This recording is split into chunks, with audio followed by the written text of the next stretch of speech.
here's something they can do proactively to help themselves get a better insurance rate. And it's talk about those things that will influence my judgment. One would be experience. How long have you been doing this? You as a design professional, how long have you been licensed and practicing? Welcome to Talk to Me About A&E, a podcast series focused on risk management for architects and engineers. Host Dan Bulow, Managing Director of Willis A&E, will engage experts across the A&E spectrum on topics ranging from contract details to the broadest trends impacting design professionals in North America.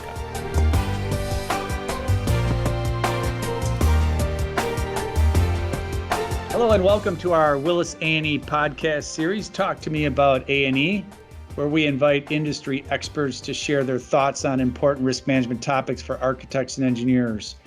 I'm Dan Bulow, Managing Director of Willis A&E, and my guest today is Mr. Mark Blankenship, and our topic is assessing professional liability risk from an underwriter's perspective. Mark Blankenship is currently AVP of Underwriting for Liberty Ironshore's Architects and Engineers Professional Liability Program. Hello, Mark. How you doing? Hello, Dan. Doing well. Thank you. It's good to have you here. So, Mark and I go way back. I mean, this is one of the things I like about these podcasts is getting to talk to some old friends here. And Mark has been underwriting A&E professional liability insurance for well over 10 years now. Prior to that, Mark and I actually worked together on the brokerage side. So Mark has seen that perspective for about 10 years. And prior to that, Mark was on the claims side of the house. In fact, that's where Mark and I met when we were at DPIC companies together. I was on the underwriting side and Mark was on the claims side.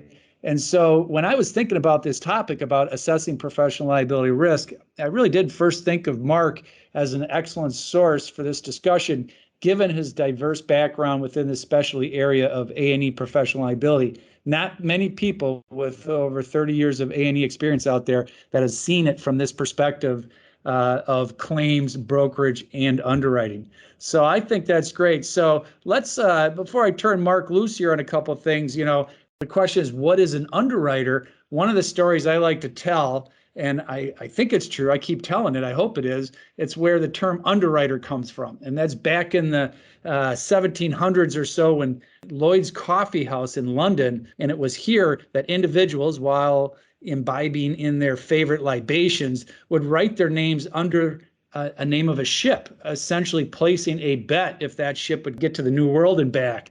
So sounds a lot like gambling, placing a bet on the safe journey of ships. Mark, as an underwriter, are you essentially placing a bet? Essentially, what I do is legalize gambling.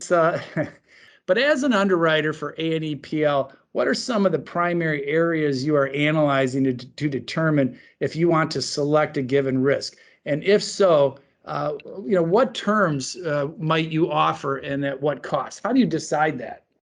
Well, the primary issue that we look at is project types. As we will see, no matter what discipline you're practicing in, the project type has a profound impact on your risk profile. The other factor that I will look at very quickly to make a triage decision as to whether or not to proceed is claim history. Basically, I'm trying to determine if you have been a profitable account, if you've been paying an adequate rate, or if there's something in your claim history that should be of concern. As I know, in my underwriting in the past, and what you look at is that, we're looking at size of firm as well, right? And if you think about it, maybe there's 100,000+ firms out there in the world.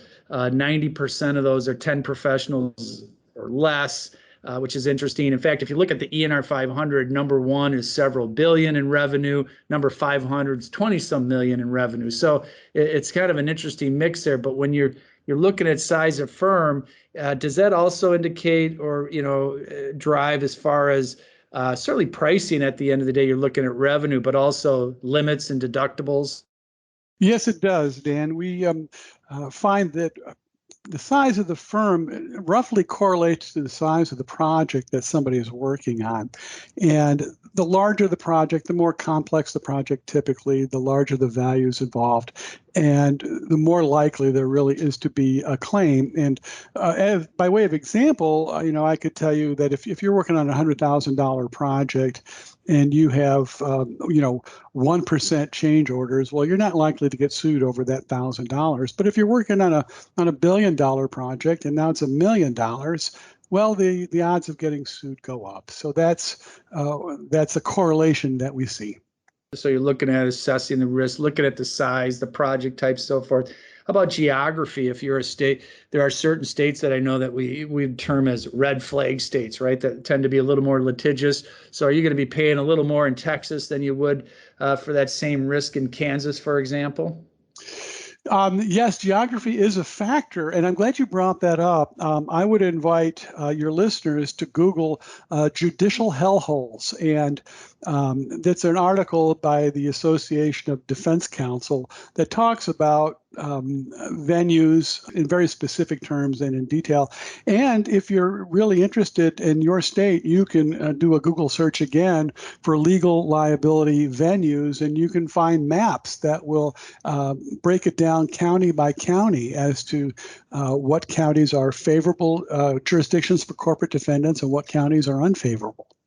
All right, well, that's great. So, of course, then, as you touched on, is disciplines. When we're thinking about from an underwriting standpoint, let's talk a little more about the different disciplines within the design profession and how you as an underwriter view these different disciplines. What are the disciplines and what factors drive those risks? Well, the main factor that drives the risk associated with the disciplines is the severity factor. The secondary factor would be frequency.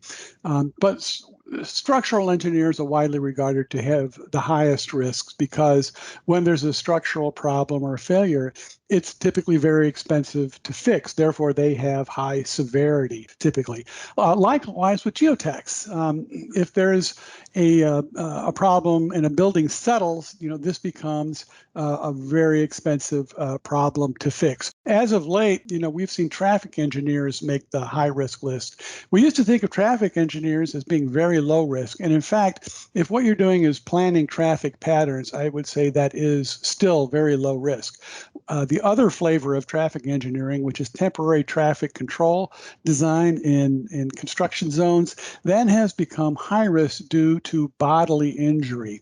And bodily injury claims generally are high severity, and that remains a concern, but it's also a risk management item that's within a firm's control to some extent with regard to good contracting practices, where you exclude responsibility for construction means or methods, and then you live within the terms of the contract, so you don't assume responsibility for means or methods and expose yourself to bodily injury claims. We view construction managers and architects as more or less average risk. They generally have overall responsibility for the project, frequently including sub-consultants. So there's significant exposure there. And as we start to drill down to some of the engineering disciplines, the sub-consultants, they have less area of responsibility. They typically have lower exposure to claims. So this would include the civil engineers, process engineers, mechanical engineers, with the possible exception of HVAC design. HVAC issues tend to be expensive to fix, so they have a bit of a severity issue. Then you move on to my lower risk and therefore favorite consultants, the electrical engineers, the environmental scientists, and interior designers. And as an underwriter, then you will rate and price these differently. You're going to be spending more on a rate on fee. So, for example, if an average firm is paying 1% of gross revenue, and now that average has come down, but to use that round number, a structural might be paying 2 plus 3%, right? And a geotech more, and your interior is much less. So you're looking at that. And on that subject too, as you listed those off, those disciplines here, which is interesting, is we recently did a Willis A&E survey of 12 carriers out there, and talking to their claims folks. And we broke it out, who's the number 1, 2, 3 of disciplines for frequency, and number 1, 2, 3 as far as severity down the list. Architects were number 1 for frequency, and we would say that's probably due to the vicarious exposure, right? They're taking on more vicarious risk. And then number 1 for severity, as you noted, was structural. Number two was geotechs. And so one of the questions, we get sometimes, and as an underwriter, I don't know how you assess this or not, but is, taking on certain subs as a prime. Should an architect or engineer, for example, take and hire on the geotech, which often, they might not have a whole lot to say in that equation, but that's something that they certainly need to be aware of the vicarious. You might have enough insurance because or you might have insurance because you do have coverage for vicarious exposure under your professional policy. Question is, do you have enough, right? Well, that's a good point, Dan. And just to clarify, whenever you hire a subconsultant and their service flows through your office, then you have liability for whatever they do, and we call that vicarious liability. So for the engineering disciplines of mechanical engineering, plumbing, electrical, structural, I think the architect adds value by virtue of coordinating those. I think the architect adds really no value to the geotech report, and really it's good practice to avoid taking on a geotech as a subconsultant. We always recommend it.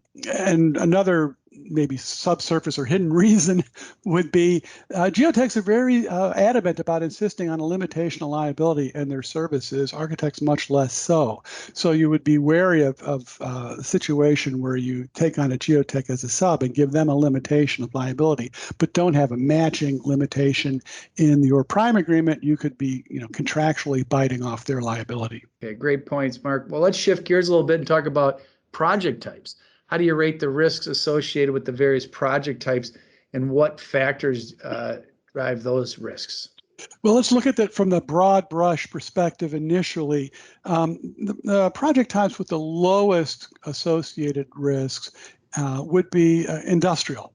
And I would hypothesize that that's because industrial clients are really only interested in one thing, that the project works. It doesn't have to look pretty. Also, they're experienced owners and they're busy making money. They aren't interested in filing lawsuits, and they're sophisticated. They understand maintenance and the requirements to maintain your building or your facilities. After that, we see the commercial and office type exposures, retail exposures as being favorable again.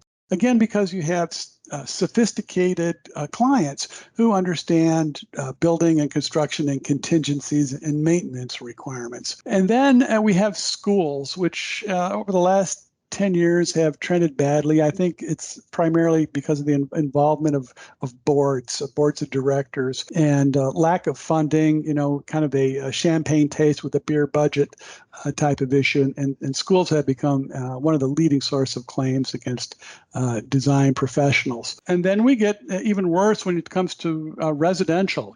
People talk about their dream home. The expectations are very high. And, where nobody ever talks about their dream factory or their dream office. Also, you have certain consumer protection statutes that give special remedies to homeowners, and they make very sympathetic plaintiffs generally. And the worst of the worst, if you will, for design professionals is condominiums. We have several perverse incentives that align to make that the worst class of business. First, the guy who builds it is never going to live there, so his incentive is to do everything on the cheap. And it's typically a single purpose LLC that will dry up and go away after the project is sold off. Then you have, again, a board of directors, and you have an unsophisticated board members or unsophisticated board, typically of homeowners, who are all looking to not pay for maintenance, and this typically results in problems. And about 1 in 4 to 1 in 3 condo projects eventually winds up in litigation. Yeah, and also there's of course, I think the primary driver in those condos is those third-party exposures, as you know, is that, you're in bed now, a developer client puts you in bed now with 200-300 plus unsophisticated, emotionally charged residential consumers that are looking at their ceilings every night, right? And as you noted earlier, you got the HOA that can whip together a lawsuit in pretty short order. My single advice on risk management for if you're going to design a condominium is and do that, don't design it with a common meeting space, right? We don't want to figure out how to get together and sue each other. Now, Mark, I remember, I think it was 2008. Mark and I were speaking at the National AIA conference in Boston. And our title of our program is Managing the Condo Craze. And by the time we showed up, because of the economic downturn, the crash in housing, it was over. The craze was over. Dan, But actually, it's back. It's back. So it's a big risk. And we're going to have a separate podcast just on managing condo and residential exposure, because there's a lot to unpack around that, isn't there? there is, Dan, but as you may recall, that was 6:30 on a Friday evening when the Red Sox were playing at 7.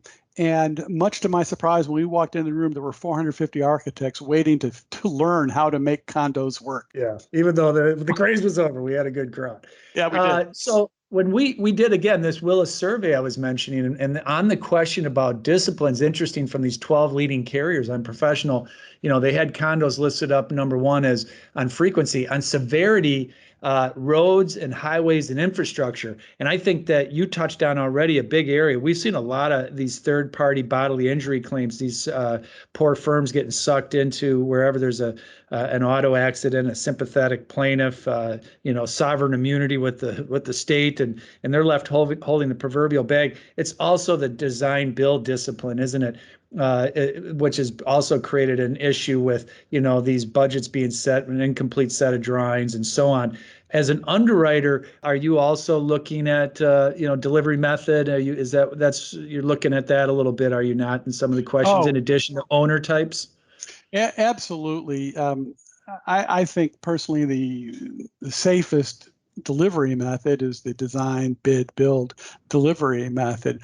Once you get involved in design, build, if you have a good partner, it can go very, very well. But if you're not with a trusted partner, what can happen is the contractor will try to push the inevitable change orders down to the design firm, and we lose a legal defense. We lose potentially the betterment defense. If I forget the toilets in the women's bathroom in my design, well, that doesn't become automatically my full responsibility. It's called a betterment to the owner, and they still have to pay for it. They had to pay for it in the first place. What I might be responsible for is the upcharge, as doing it as a change order or after the fact, rather than part of the bid package. So that defense potentially goes away. But the other delivery method that I feel is worse by far than design build is fast track. And the largest claims that I've ever handled as a claim rep, and the largest claim that I was ever involved in, responsible for as an underwriter, both came from fast track projects. One, it was a stadium, and they designed the building, and then it got built before they put the mechanical equipment in, and they couldn't fit it. And there were numerous other changes. The other was a processing plant, and there was a clean room to put manufacturing equipment in, where there was steam being emitted.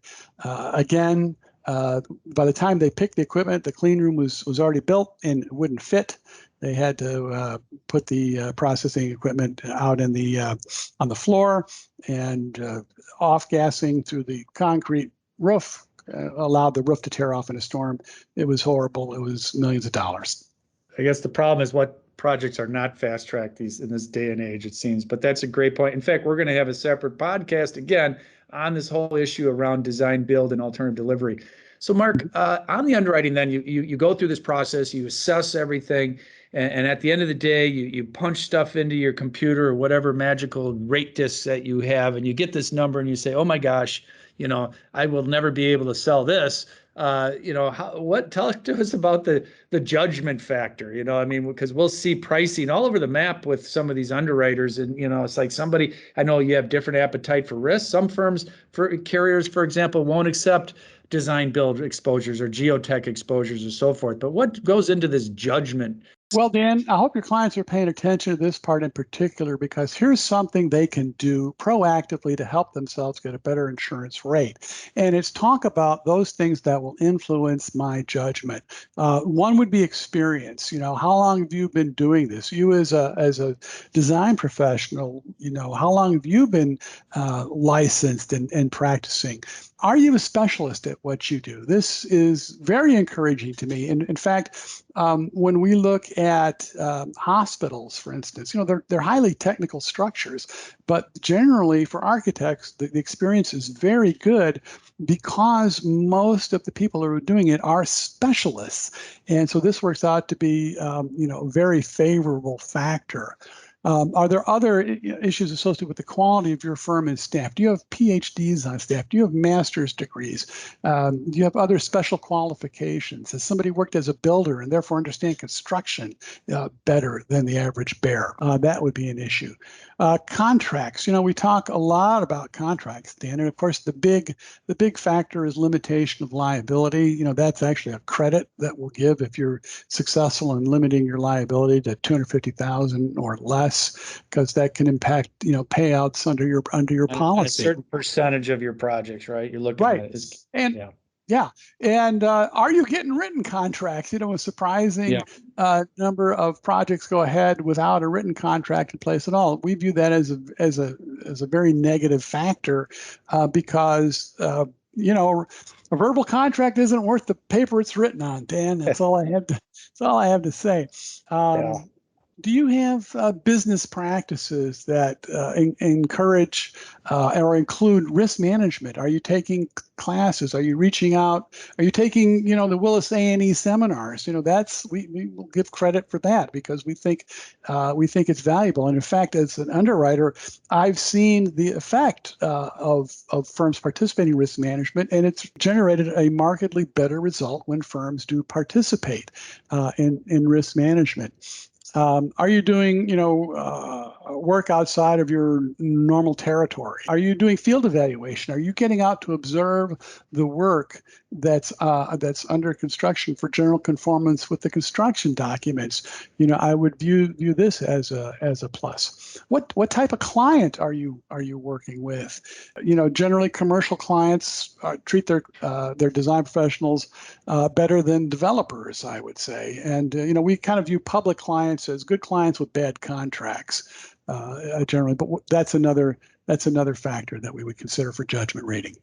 Great points. I think you kind of illustrate there, the value of working with an underwriter that has the expertise. In fact, we really work with, rumor has it there's 40 or so insurance carriers out there that will offer professional liability insurance. And I honestly been doing this for a long time. Can't think of 10 of them that I would want to do business with. And the reason we work with a smaller group than that even is for this reason is the expertise that you have, but also that as you just discussed here, the importance for us as a broker to the quality of the submission, getting that information that this underwriter can use. So it's not just a piece of paper. It might be a phone call that we need to even have with the underwriter, but certainly a little background on what the risk management practices of the firm are so important, the background to get the very best pricing and terms in a really a long-term partnership, ideally. And also, if you have any claims, and this is why you buy this stuff, what did you learn from that claim? Underwriters want to hear that, don't you? What are the lessons learned? Again, you're placing that bet. You just don't want them to keep repeating these same errors. So did they, make any changes to their business practice to try to mitigate this from happening? Right. And in terms of business practices that would influence judgment rating, two other important things that typically are not captured on applications, but would be useful and very interesting to me to reveal or talk about. One would be, do you have a client selection process? That sometimes will lead to saying no. And I'm going to have to stop you right there, Mark, not just because we're over time, but you're just touching on another program that we may very well have you back for a podcast on go, no go project evaluation. Running out of time here, but I want to thank you because you really hit on some great points and gave us a lot to think about, Mark. I really appreciate you joining us. My pleasure, Dan. Well, thanks, Mark Blankenship, and thank you for joining us for another episode of our Willis A&E Talk to Me About A&E podcast series, and talk to you soon. Thank you for joining us for this WTW podcast featuring the latest thinking on the intersection of people, capital, and risk. For more information on Willis A&E and our educational programs, visit willisae.com. WTW hopes you found the general information provided in this podcast informative and helpful. The information contained herein is not intended to constitute legal or other professional advice and should not be relied upon in lieu of consultation with your own legal advisors. In the event you would like more information regarding your insurance coverage, please do not hesitate to reach out to us. In North America, WTW offers insurance products through licensed entities, including Willis Towers Watson Northeast Incorporated in the United States and Willis Canada Incorporated in Canada.